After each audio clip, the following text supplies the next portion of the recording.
sekarang kita akan pergi ke webnya. Setelah itu kita masuk ke aplikasinya, daftar.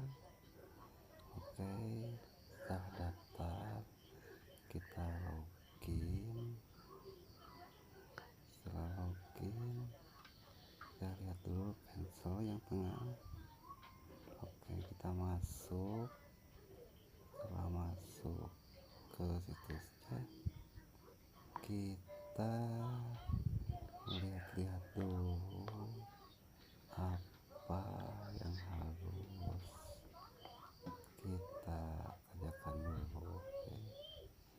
Oh iya, sini ini untuk trading, untuk deposit, salin. Setelah disalin kita lihat dulu. Oke, penarikan, dan itu hasil yang gratis. Iya, terima.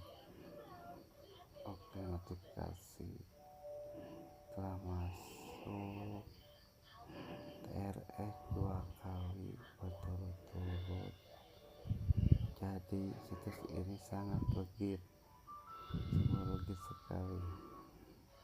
Jika teman-teman pengen garap situs ini, silahkan garap aja mumpung masih legit. Ya, terima kasih. Assalamualaikum warahmatullahi wabarakatuh.